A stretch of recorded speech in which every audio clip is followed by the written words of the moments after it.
Every year, on 14th of August, India pauses to observe Partition Horrors Remembrance Day. In fact, this is called Vibhiksha Smriti Divas. It is a day which is instituted in 2021 by Prime Minister Modi to honor the millions of lives which were uprooted and torn apart and lost during the brutal 1947 partition of India. Well, we remember the human cost of freedom. Over 15 million people who were displaced in the largest forced migration in human history. And nearly 1 to 2 million lives were lost to horrific communal violence across Punjab, in Bengal and beyond. Prime Minister Modi has remembered the victims of partition and have paid a tribute to those who lost their lives and were forced to leave their homes during the partition. While India remembers the sacrifices of our ancestors and calls for unity and harmony, look at what is unfolded across the border in Pakistan on the very same day. In Pakistan, on the 14th of August, when Pakistan has called it Jasn-e-Azadi, the people of Balochistan are observing a black day because they have nothing to celebrate on a day like this. The people of Balochistan have rejected August the 14th entirely. Why? Because of the Baloch nationalists. Their true Independence Day was 11th of August when they declared themselves independent of Pakistan. It's been raining blood and bullets in Pakistan-occupied Kashmir, in Balochistan, in PATF, all of these areas, Gilgit-Baltistan. These are the areas which are highly disturbed, and there has been what people, the locals there, call Dehshat Gardi by the Vardi. Well, remember, back in 1947, on 11th of August, the Khanate of Kalat had asserted its sovereignty as the British rule had ended. In fact, the Kalat had remained an independent entity for over 7 months until Muhammad Ali Jinnah had betrayed the Khan of Kalat and had then forcibly annexed the region in March 1948. Well, today, despite Pakistan's official calendars, the people of Balochistan remember that they had lost their sovereignty to Pakistan. They have declared August the 14th as a day of occupation by Pakistan. In fact, look at the Pakistan-occupied Kashmir. POK is on the boil because they are fighting for Azadi. For them, there is nothing short of Azadi that they are now ready to settle for. Thousands of people stormed the streets in Rawalkot. In Pakistani forces have opened fire at peaceful citizens, leaving multiple protesters injured. The people of POK are in open revolt against the atrocities and the brutalities of the Pakistani military establishment after a sham election which was rigged and fixed as per the people of Pakistan, POK, saying that Kashmiriyat has been long forgotten in Pakistan-occupied Kashmir. Now, while his own country is burning, with Balochistan observing Black Day, POK rebellion on the streets, what is the Pakistani Prime Minister doing? Shehbaz Sharif. What is Asim Munir doing? They should be introspecting. They should stop firing and killing innocent civilians of their own nation. But what is the Pakistani Prime Minister doing? He is doing what Islamabad always does. Rattling, rambling and attempting to divert attention. And where do they turn? Towards India. In fact, in a desperate and many would say laughable rant that Shehbaz Sharif has gone into, he has issued threats over the Indus Waters Treaty to India, calling Pakistan's red line and accusing India of being an enemy of peace. Can you imagine? Pakistan calls India the enemy of peace. This is how irony died 1,000 deaths. A nation that inflicts violence on its own people in POK, Balochistan, where you have people stamping out the Pakistani flags on a day when Pakistan calls it Jasn-e-Azadi. This is the audacity of this man to lecture India on peace. This is the audacity of the man to threaten India that open the Indus tap or else there will be an open response. Watch this warmongering by a desperate nation, and we ask you, is Pakistan getting desperate and dangerous for India at the borders? गुज़श्ता बरस जंग में शिकस्त के बाद भारत ने 47 मुआहदे को यकतरफा और गैर कानूनी तौर पर मुअत्तल करके खुद को अमन का दुश्मन साबित किया है। मैं वाशगाफ अल्फाज में ऐलान करता हूं कि पाकिस्तान के पानी की एक एक बूंद हमारी रेड लाइन है। भारत राह रास्त पर ना आया तो उसे बराह रास्त जवाब दिया जाएगा। Well, let me go across to Akanksha, who's joining us. Akanksha Swaroop, today is a day when Pakistan calls it Azadi. The people of Balochistan are calling it a black day. The scars of Pakistan still have not healed. There is Balochistan burning. We all know what's happening in Gilgit-Baltistan, what's happening in POK. And Shehbaz Sharif says India is the enemy of peace. Irony died 1,000 deaths, Akanksha. Absolutely, Meghna. One must remember that Pakistan on its Independence Day is anything but Muhammad Ali Jinnah's dream. It is a broken dream. If you were to look at what's happening in Balochistan, if you were not to forget what's happening in Khyber Pakhtunkhwa, where TTP, ideologically aligned with Afghan Taliban, has already rattled the Shehbaz Sharif government. More so, is it this Prime Minister who has the right or the audacity to talk about freedom and send out warnings to India when India is rightly in its place to put the Indus Waters Treaty in abeyance, even more so after we saw the brutal killing of 26 civilians after that dastardly Pahalgam terror attack. That's when India used its diplomatic prowess to put this Indus Waters Treaty of 1960 in abeyance. This treaty, as India has always maintained, has become obsolete. India's Ministry of External Affairs has always maintained that till Pakistan doesn't stop harboring terrorism, it does not stop its support to this kind of terrorism, it has no right to demand that the Indus Waters Treaty be removed from abeyance. The fact of the matter remains that Pakistan is buckling under pressure. The water levels during monsoon times of the eastern front of the rivers, India would always send out warnings, and now they are not getting these warnings, so they are extremely rattled. But is this the Pakistan? Neither is it Islamic, nor is it a republic anymore. And is this what independent Pakistan was? If it was about receiving independence from India, yes, that dream has been fulfilled. But is it truly an independent Pakistan is the question that Pakistan's Prime Minister, Pakistan's Field Marshal Asim Munir need to answer to the people of Pakistan. The country is on an austerity drive. The country is going around to global bodies like the World Bank, the IMF with a begging bowl. There's a cost of living crisis in the country. Innocent protesters who are demanding their basic civic rights, their political and economic rights are being killed unabatedly. This in POJK, as you rightly highlighted, on this very day of their Independence Day, we've seen how there has been firing at innocent protesters in Rawalakot. Numerous questions to be answered instead of, again, indulging in chest thumping and diverting the rhetoric towards Pakistan, India. Well, absolutely. In fact, it didn't just stop there. Akanksha, stay with us. Let's also tell our viewers that to top it off, this dangerous circus, you have Shehbaz Sharif, who is spinning tall tales about US President Donald Trump as well. In fact, trying to score political brownie points abroad while his government is completely losing control at home.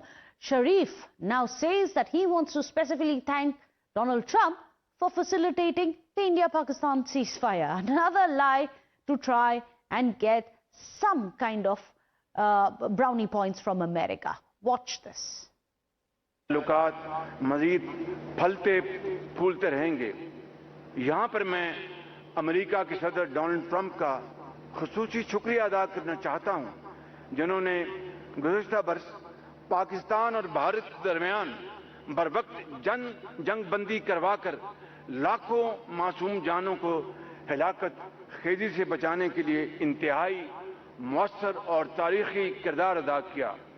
Pakistan और America के ताल्लुकात मुसलसल फ़रोग़ पा रहे हैं और हमें उम्मीद है कि मुस्तक़बिल में ये मज़ीद मजबूत और तवाना होंगे। So let me go back across to Akanksha. Akanksha, look at the irony of it all. Pakistan on the verge of collapse. President Trump facing midterm polls. In the midst of it all, the two of them try to spin and revive their political careers with a web of lies.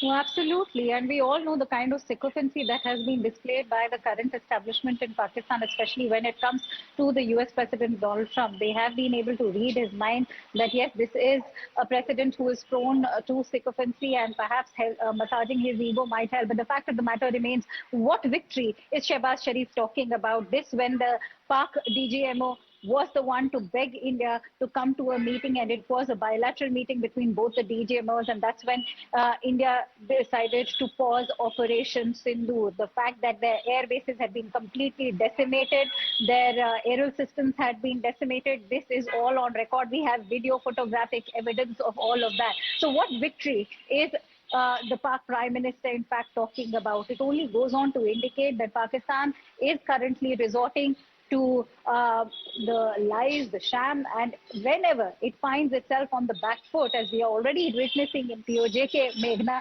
that is when it resorts to communication blackout, suppression and repression of innocent protesters. Even the elections in Pakistan-occupied Jammu and Kashmir is a cosmetic election, as has already been indicated by the Indian government. More importantly, what has Pakistan's Prime Minister got to say to all of those Kashmiris who are begging the international community to sit up and take notice? All of the Kashmiri diaspora, whether in Europe, whether in Canada, Australia, even in the UK, has been staging protests outside the Pakistan High Commission. Absolutely. So it is for the international community to take note of what Pakistan is doing. The UN has very much condemned it. It is high time that the current Trump administration also takes note of it, instead of the US State Department releasing press releases congratulating Pakistan on its Independence Day and talking about quote-unquote cooperation on regional mediation. Right. So the Trump administration has to stop this doublespeak for sure. The doublespeak must end, but for Pakistan, it's time that it introspects. Stop killing its own people and understand why it is on a day when they are calling for Jasn-e-Azadi, there are people within Pakistan who are stamping on the Pakistani flag. How did it reach here after 80 years of partition? Thank you so much, Akanksha, for joining us. Well, with that, we are going to move on in the bulletin now. Big breaking news which is coming in. The MHA, the Home Ministry, has officially notified the census question.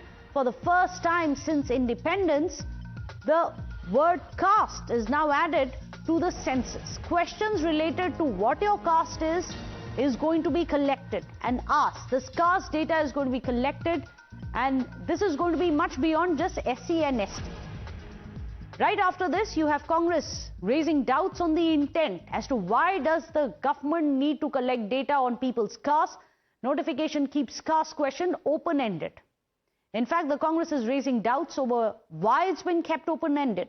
In fact, Congress is asking for pre-prepared state-wise list. Congress also cites examples of Bihar and Telangana.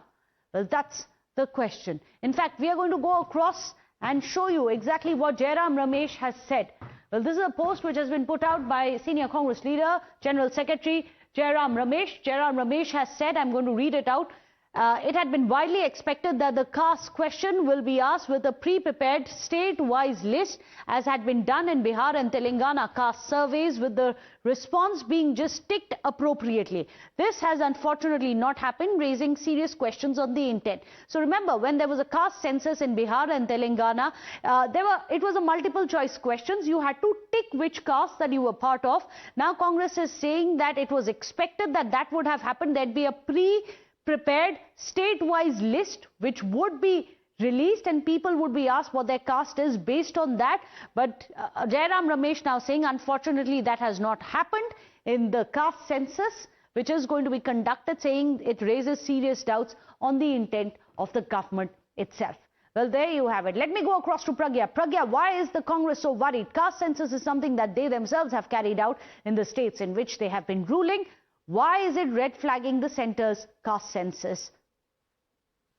Well, Meghna, the problem with Congress right now is they are not trusting government and also the agencies which will, undertake this particular activity. They are saying that there could be, very many lapses, and that could also turn the tables on Congress, and also can, alter the percentage of the population based on the caste. What they are also saying is that there are many questions that have been asked, which they also are flagging right now. But having said that, there have been caste census. This is also the demand of the Congress. Remember, Rahul Gandhi keep on reiterating that we want caste census. We want to know jitni abadi utna hak, and we want to know how much is OBC, how much is SC population in the country. And government did that. Government has now notified a list of questions and a cost if you need to take. But you cannot force anyone to take the caste if a person does not want to exhibit the caste on the form. It is voluntary. It is not mandatory for them. But there are reasons for Congress. In fact, they're saying that they do not trust the officials will do the right census of India, and the caste census is very crucial, and they need to emulate the whole plan that was done in Bihar and Telangana. But having said that, this is a countrywide, a pan-India exercise as far as caste census is concerned. So you just cannot just copy paste one of the state's caste census and replicate it in another state. Government has to see lot many variations, and they have to see lot many things when they are doing this caste census. And Mrityunjay Kumar Narayan, he is Registrar General. He has notified these questions which caste census officials will go, and they have been authorized, in fact, to ask during the census of India about the caste and other details. It also expands the scope of data collection. In fact, it also have bank account, Aadhaar. There are, number of, I think there are 40 questions that also speaks about the educational qualification, jobs that have been held, level of education one had, occupation, class of workers, all these place of migration. This data can be used by the government to ensure that the policies they make will reach out to the actual beneficiaries. Right. So this also plugs the loopholes and leakages in the system. This is also a data bank that the government will ensure that these are the people who need skill. This is the set of the people who have already been employed. This is educational qualification. We need to work on these aspects of our policies. So it's better implementation of the screen so that the direct beneficiaries, the appropriate beneficiaries are going to get the use of these schemes as well. But let me go across to Bhavtosh. Bhavtosh, it is a notification which has been notified by the MHA, the Home Ministry. It also comes with reasons as to why these questions need to be asked. Is it somewhere linked to national security as well?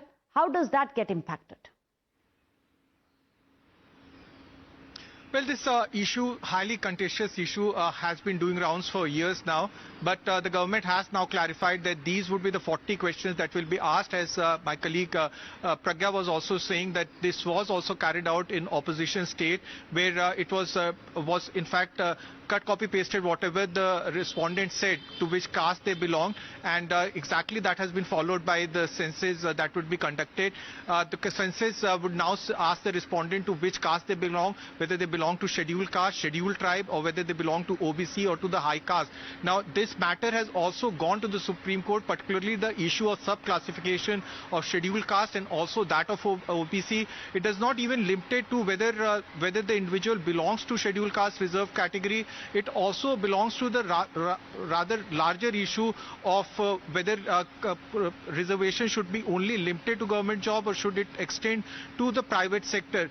The questions that have been asked is also whether you have taken the COVID vaccination, whether you work, how do you commute to place of work. So it is a larger questionnaire that has been asked, and it also asks about the place where you have got married, how do you commute to your workplace, and it will start on 1st of September from the hilly region. It will cover every other areas, and also it will start with digital census that will be carried out, and the total cost is at a whopping 11,000 crore rupees.